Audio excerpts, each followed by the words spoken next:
மாணவர்களே, மீண்டும் ஒரு ஜிட் எக்ஸாம் பாஸ் பேப்பர் கலந்துரையாடல் மூலம் இந்த சீரீஸை நாம தொடங்க போறோம். இத தொடர்ச்சியாக உங்களுக்கு தெரியும், கடந்த ஜிட் எக்ஸாம் பொது தகவல் தொழில்நுட்பம் எக்ஸாம் 2019, 20, 21, 22 எல்லாம் சேர்ந்து நடந்துச்சு. ஆகவே இந்த பேப்பரை டிஸ்கஷனை நாம பார்க்க போறோம். ஒவ்வொரு வீடியோவுடையும் ஒவ்வொரு கேள்வியாக அல்லது இவ்விரண்டு கேள்விகளாக தான் நாம பார்க்க போறோம். ரைட்டா? சோ இந்த இதுல முதலாவது தொடர்ல நான் முதலாவது கேள்வி, அதாவது ஜிட் எக்ஸாம்ல முதலாவது கேள்வியை பார்ப்போம். இது பாஸ் பேப்பர் ஸ்கிரீன்ஷாட் அடிச்சதால ஒரு தெளிவு இல்லாம ஒரு மாதிரி இருக்கு. அதுக்கு எஸ்ல நம்ம கேள்வியான முக்கியம். சரி, இப்ப கேள்வியை பாருங்க. தசம எண் 65 துவித எண்ணாக வகை குறிப்பதற்கு பிட்டு நிலைகள் தேவை. மேற்குறித்த கூட்டில் உள்ள வெற்றிடத்தை நிரப்புவதற்கு மிகவும் பொருத்தமான எண் யாது? சரி, இதுல மார்க் பண்ணிருக்கிற விடைகள் சரி என்று அல்ல, சரியாகவும் இருக்கலாம், பிழையாகவும் இருக்கலாம். சரியா? ஆகவே நாம இங்க செய்ய போறதுதான் சரியான வழிமுறை, சரியான விடை. அதனால இத பார்த்துட்டு இறுதியில எது விடை என்று முடிவெடுங்க. இதுல இந்த 6க்கு கோடு போட்டிக்கிறதால இது 6 தான் சரியான விடை அல்ல என்றாம். இது முதல் இந்த பேப்பர் செஞ்சவங்க செய்த விடைகள். சரியா? சரி, இப்ப பார்ப்போம். என்ன கேள்வி? இலகுவான கேள்வி.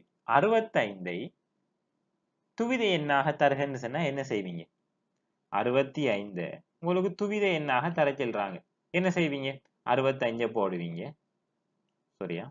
65 போடுவீங்க. ஓகே, கொஞ்சம் இருங்க.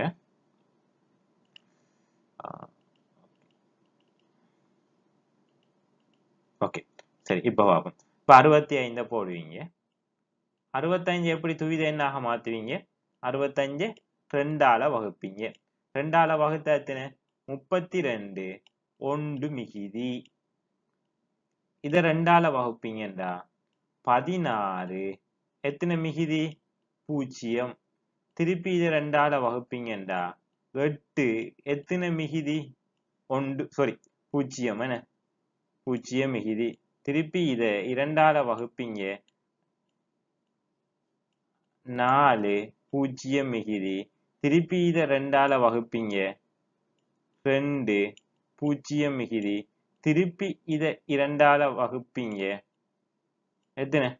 1 எத்தனை மீதி? 0 மீதி. ஆகவே துவித எண்ணாக எழுதச்சேன்னா இதுல இருந்து இதுவரையும் எழுதுவீங்க. சரியா?